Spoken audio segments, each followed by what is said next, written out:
grateful to have Dr. Keisha Scarlett on the My K-12 Career Show. Dr. Scarlett is a senior school leader for the Seattle Public School System. She's a lifelong resident of Seattle Public Schools, and she has worked in Seattle Public Schools her entire career. Is that correct, Dr. Scarlett? I spent a little time at Boeing, but I can talk about that. Oh, wow. Okay. Yeah, but in terms of K-12 education, Seattle Public Schools is her jam. And we are super grateful and delighted. In full transparency, she is one of my supervisors. So we're super grateful for Dr. Scarlett to come on the show. Dr. Scarlett, can you just share with our viewers and our listeners what's going on in your life and in your K-12 career right now? Oh my goodness, what's going on in my life? This is a good time in my life, even though we're in this pandemic and maybe in the endemic phases of that. I feel super blessed for both my personal life and all of the abundance that I have. And there are not many differences between my personal life and my professional life. It's just sort of all rolls into one. But this is a good time in life with me. I do definitely feel like I'm fulfilling my purpose and have just been able to fulfill so many goals and have new goals that come up for me. So there's so many things happening for me personally. I've got 3 children that are all in college right now. And so I have 2 20-year-olds and a 24-year-old. Wow. And who's almost 25. And so that's good times having these budding adult, kind of moving into adult young people in my life. And so my children, maybe one other great thing, my father just turned 80. And so that's a big deal in our family. People on his side of the family don't typically live that long. That's and awesome. He is still going strong and thriving. So I tell him he got to give me at least another 40 years. Love it. Yes. Yeah. So that feels exciting to me. It's an exciting milestone for him and our family. And then also I'll say it's an exciting time to be a leader in Seattle Public Schools, even with all of the hard times, the pandemic and everything that's narrated around that. I still feel so strongly about the promise of public education and the opportunity I get to do the work that I do in leading academics in Seattle Public Schools. That's awesome. So how long have you been a K-12 educator? I've been a K-12 educator. I did my internship about 1998, but from 1999 to present. So this is my 24th consecutive year in Seattle Public Schools. Wow, that's amazing. And so did you mainly work at the elementary level, the middle, the high school, or was it a combination? Yes, I started out as a middle school math, science, and technology teacher. So I taught STEM in middle school. And so that's most of my educator experience. And then later on went on to become a pre-K through 8 principal. And so I was able to have the elementary and also the middle school experience within that. So mostly middle school. I feel like a middle schooler at heart all the time. That's awesome. And so after you became a school leader at the building level, how did you transition into the district level? That's a great question. I had an opportunity to be awarded the Washington State Middle Level Principal of the Year. And so it was a fantastic honor that was really, truly reflective of the amazing team and families and students that I was entrusted with leading. And I wanted to go back to school and pursue my doctorate. And my husband knows how hard I go. He says I go hard in the paint. I think he couldn't imagine as far as how I pursued my principalship and the level of just dedication and time to being able to balance. So the deal was that if I wanted to go back to school to get my doctorate, then I needed to find a different job during the time that I was working on my doctorate. Oh, okay. Yeah. So I was hired into a principal leadership coach position. Okay. And Dr. Mike Starosky was the first principal leadership coach, and I was the second one that was hired. And so, so I transitioned into that role. That is super cool. I didn't know that. I didn't know that was a part of your history. Yes. So you were a principal leadership coach, and that's a truly amazing job because like we have Principal Breland, for example, and one of those roles now, and he's been very helpful to me personally. So I can imagine that you were amazing in setting the standard in that role for people like Principal Coach Breland. So after you were a principal leadership coach, what was the next phase of your career after that? Yeah. So I'm going to back up a little bit because Okay. after I left the classroom, I was a STAR mentor, which is a mentor teacher for, they call them PAR consultant teachers now for middle school and high school science and mathematics educators, pretty much. Then I went on to be a math coach. Okay. And then I went through a principal preparation educational administration program. And I actually didn't want to be a principal at all. I wasn't interested. I wanted to be a math manager or director of mathematics. Okay. And so that's my passion is math and science also, but mathematics was what I set out to do. But I did an internship at Denny Middle School and I was a math coach there. And I just fell in love with middle school. I fell in love with the principalship. And that's how I moved into that. So becoming a principal leadership coach was sort of full circle because before I was a mentor for novice educators. And so then I got a chance to be a principal coach for novice school leaders as well. After that role, I transitioned into an HR director for professional growth and educator support. So Lindsay Berger. Yeah. Yeah. So I had that role before I was the first person hired into that role. Wow. And so that was really born of the work that I was doing in my doctoral program, where I really just wanted to be part of some startup brand new work. And the PAR professional growth and education system, I was able to help build the PAR system for our district. And so the things that you see in PAR, the bargain language, I was really in charge on building the language for that or bringing convening both our principal association, our cater association or union, and then also our central office together in order to build that language. It was truly a collaborative process. It was one of the highlights of my career. And back then we had a superintendent, Larry Nyland, and there was a gap. We had a director of equity and race relations who had left and things were not going so well. And for some reason, he thought that he wanted me to do that work. And this is what I did was bargain with him that I was not probably someone's typical equity director.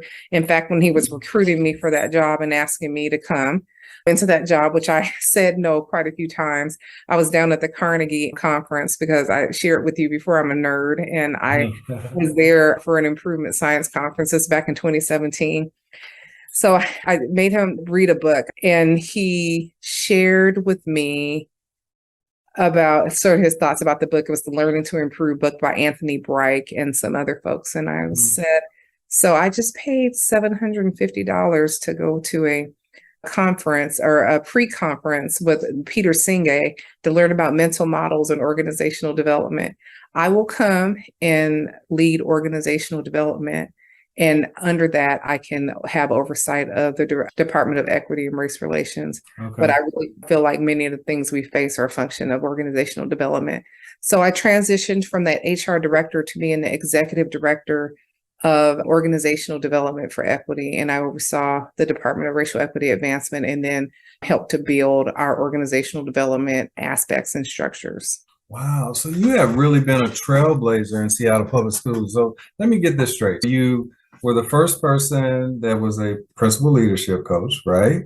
Yeah, second one, Mike Starosky was okay, first. So you were the second. So you were a trailblazer in that regard.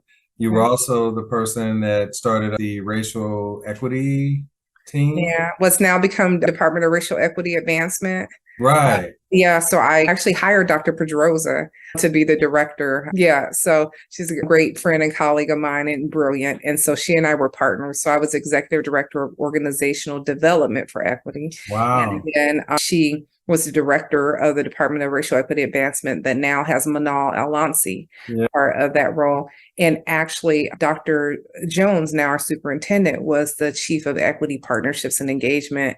And we worked with him. So I reported to Superintendent Jones. Wow. And you also started PAR or was very integral. Yeah, absolutely. Yeah. Wow. So yeah, I had just had that role for about 10 months before I got kind of pushed into the next role. And so I went into that role leading equity and soon become the chief of equity very reluctantly, but I am grateful for the journey.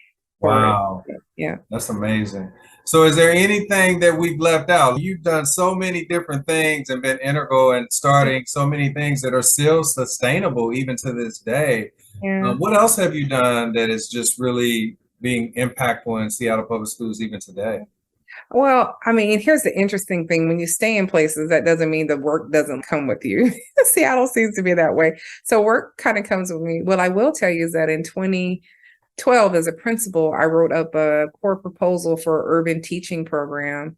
And it took until 2017 for me to get bites on it. And I approached the then president of Seattle Central College, Dr. Sheila Edwards Lang, at the Black College Fair in November 2017. And we all met in her office in March 2018. And that is now the Academy for Rising Educators program.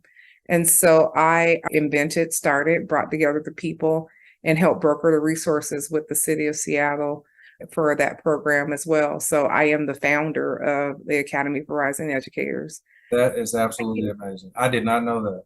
Yeah. And so my two daughters, my first daughter's in cohort 1, my eldest daughter, my younger daughter's in cohort 2. My niece, Joshua's sister, Nyla, is in cohort 3. Wow. And even her sister actually works on the Seattle Central side. I had nothing to do with that, but she works on the Seattle Central side as the program manager for that. So it's a bit of family business. My mother retired, was an educator. And so I'm just a person that I see something needs to be done. I usually write a proposal about it, and then I shop it around. And so many of the measures that we use, honestly, in the strategic plan were born of a bit of a manifesto of when we were getting ready to really launch our strategic plan in 2019. And that was before becoming the chief academic officer. And I'm teasingly, our former superintendent, Denise Juneau, when she asked me to move into the role of chief academic officer in December 2020, she said, well, you were the chief academic officer anyway. I just thought you should go ahead and have the job. So I told her that was the job I wanted before we had a conversation. And true to her word, she asked me to be the chief of equity partnerships and engagement. But I have always been an instructional leader, and I always partner with folks, and I partner with the chief academic officer quite a bit. And so she was very supportive of me replacing her position, and the superintendent was as well. And so that's why I'm in this role that I'm in right now. That is so awesome. And so 10 jobs in 23 years in my 24th year now. So that is amazing. And for those of you who are, what is this ARE? Well, I will tell you 100% that that's an amazing program here in Seattle that is really increasing the number of Black and Brown teachers in our district. And also it's having an impact, obviously, on the number of Black and Brown leaders in our district as well. So kudos to you. I did not know that you started that. Like, that's amazing. And actually a good friend of mine who used to work with me in Kansas City, Missouri, is now running that program, Tristan Weiler. So okay. That's amazing. So that's really cool. Thank you for sharing that. Yeah. Wow. So what's next for Dr. Keisha Scarlett? To me, the next step is being a superintendent. Is that in your future? Yeah, I do believe it's in my future, maybe in my immediate future, maybe in my future. I do see an iteration of myself. I was just talking about the multiverse, and that we should have, like we say, buku options, right? I love it. Yeah. And I am so grateful that my parents in my community and village helped to co-create both a strong racial identity and academic identity for me at a very young age that made me believe that anything was possible. I would say that, coupled with a foundational, strong HBCU education, go Clark Atlanta University Panthers, are all part of who I'm becoming and continue to become. So let me tell you about something I'm excited about right now. I'm just excited about our Department of Liberatory Education. I'm so excited about this grassroots effort. So if there's something that I wish I had more time for, it would be really cultivating that work. But I have a strong team, and we're trying to get more leadership in place on that. But that is being on the starting end of that work and helping to create some sustainability, even as I may transition and whatever in the future is of something that is passionate. Having a strong racial identity is a protective factor for students. Mm-hmm. Being able to have our stories centered both through ethnic studies and Black studies and American Indian studies, changing the canon as far as who represents the work, and being able to highlight both oppression, but also resistance at the same time. And restoration is of high interest to me. So looking at that work and being able to implement Dr. Muhammad's framework as a district curricular framework. So I am persistent. I will learn about something and I sit there and talk to whoever I can who will listen. I have them reading a book. Pretty soon books get all around the district. So there's a running kind of joke maybe about how does a thing become a thing in Seattle Public Schools. And it is by persistence and longevity, I believe, that I just keep putting the same thing in front of people's face. I often say that people will have all kind of distractions and I'll say, oh yeah, those things exist. That's good. But look at this. And they're, oh yeah, that exists. But look at this right here.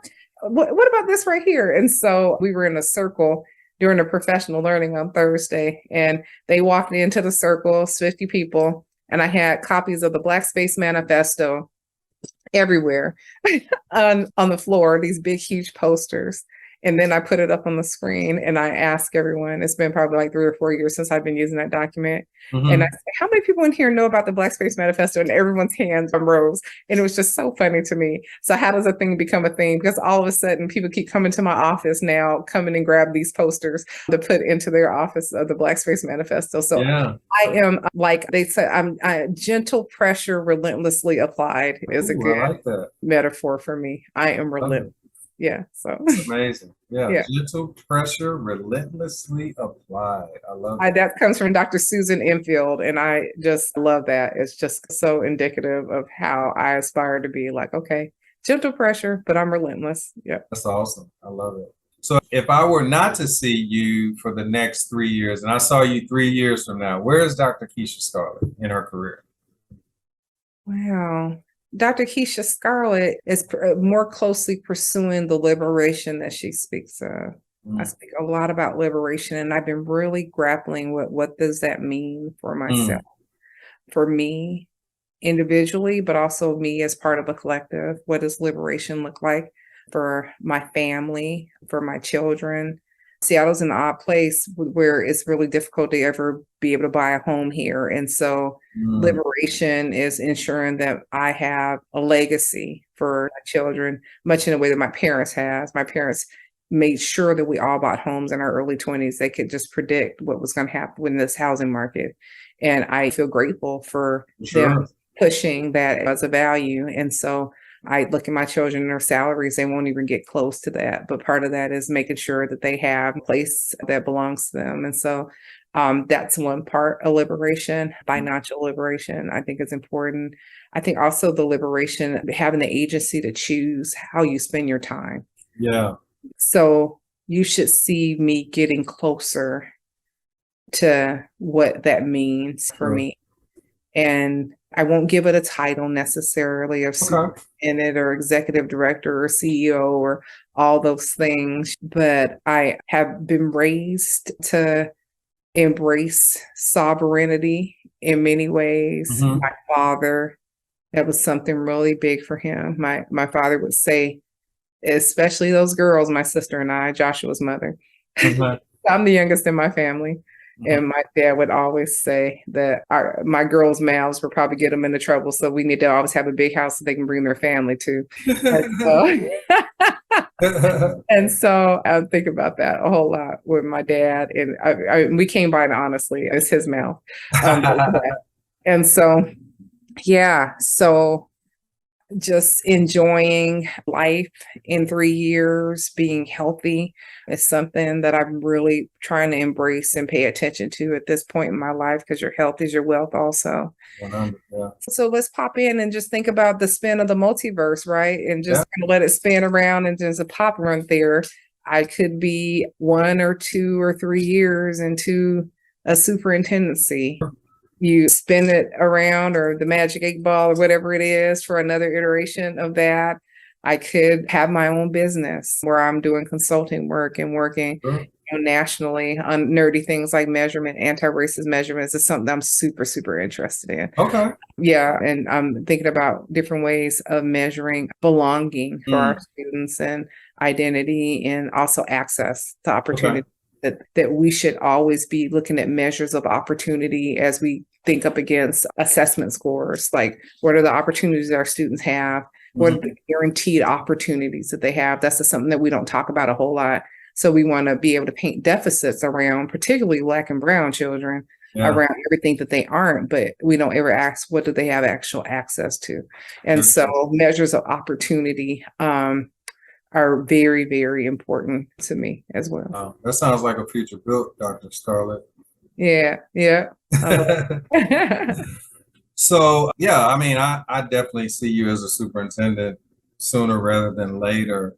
But I guess the real question becomes, are you only interested in Washington, or are you willing to look outside? Because I know for a fact, if you were looking in other places besides here, it would be a shoo-in, right? So I'm not saying it won't happen here. It absolutely can and probably will happen here. But are you open to the universe to say, hey, if it happens here, it happens here. But if it happens somewhere else, I'm open to that as well. Yeah, I'm open. I've looked nationally at superintendent positions. I'll just be honest about that. I mean, there's a few things. I mean, I've grown up here my whole life, and there's always the comfort of home. There is in some ways, I visualize a certain, I won't say demographic, but a feeling that I want to have when I'm leading about a place where I can declare space. You know what I mean? And be able to interact with people who look like me is important, having cultural connection.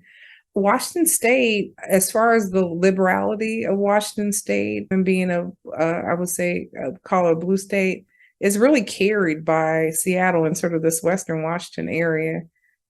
And so there are parts in Washington State that still may not feel as hospitable to me as a Black woman.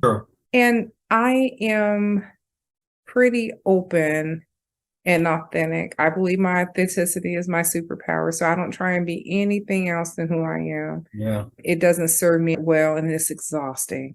And I prefer not to have that type of exhaustion. So working with a school board that really wants to work with me, that really genuinely wants to do the equity work, working with a team and in a community that wants to do that work. I'm not concerned about the size of the school district as a district as much. I don't want it to be so small that people, when I come visit the school, they're like, oh, you're back again? So not that small. I like some complexity to grapple with as well. But I've been a Place Brown leader, and I didn't see myself leaving, and I grappled with actually becoming a superintendent or not. So I looked at West Coast, like California. Different districts in California. Georgia, I went to college in Georgia and got a great network and family there. So I'd love to work in the Southeast in Georgia. I looked at some Southeastern places. I haven't quite gotten into the Midwest because I just don't want to be that cold. I know, So I kind of have these rules in my mind. I won't say it's a hard, fast rule, but if I'm going to work really hard at a role like the superintendency, and I work hard now, but the superintendency, that's a whole different level.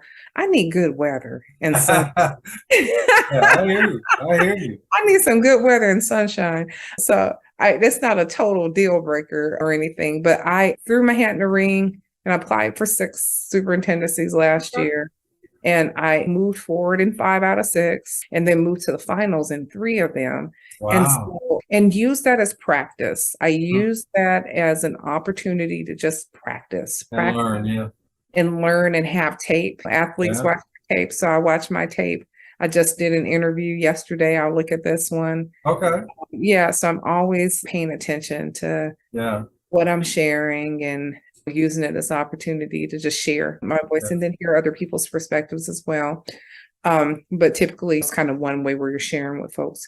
So that's how I see myself in 3 years. I'm trying to be patient with it also. And that's awesome. But there's a whole big world out there to explore, and I'm open. That's awesome. That's beautiful.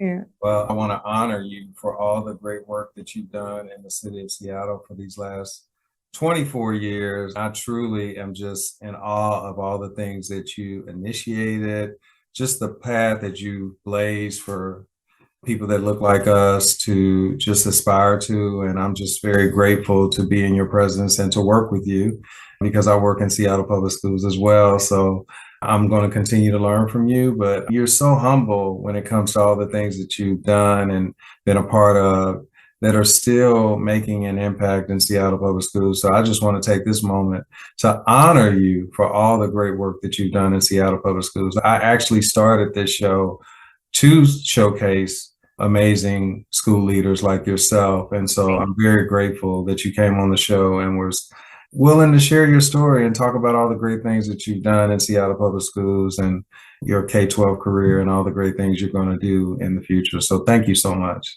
Thank you. I appreciate it. Completely humbled and honored by the opportunity to be able to share. I don't take for granted that anybody would want to hear about my story. It's just one in a tapestry of so many beautiful and amazing accomplishments, I would say, across K-12 leaders, leaders of color, Black leaders, Black female leaders. Yeah. Sections are abound. So I appreciate your work and just the opportunity to be able to just share.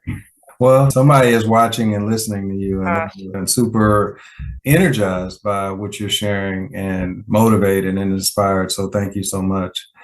So Dr. Scarlett, I want to thank you so much for coming on the My K-12 Career Show and sharing your story with our listeners. But before you leave, would you please give our viewers and our listeners some parting words of wisdom? Tell us how we can connect with you, and then we'll say goodbye. Oh, thank you. I just want to impart that there is no greater calling than working in a K-12 education.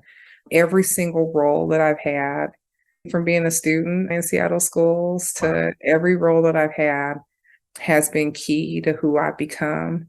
I am so grateful to the school leaders, to educators, to support staff, and to the parents who continue to entrust their most prized possession, their most prized gift into public schools, into K-12 education. And I do believe that it's our best, most promising pathway to social and racial justice as a country to really move toward the reckoning that needs to happen. And so I'm always honored for the opportunities that I have to spend time with children, parents, and leaders and educators in this work. And if you do want to get in touch with me, you can follow me on LinkedIn. I post quite a bit on that. So you can follow me at Keisha Scarlett on LinkedIn.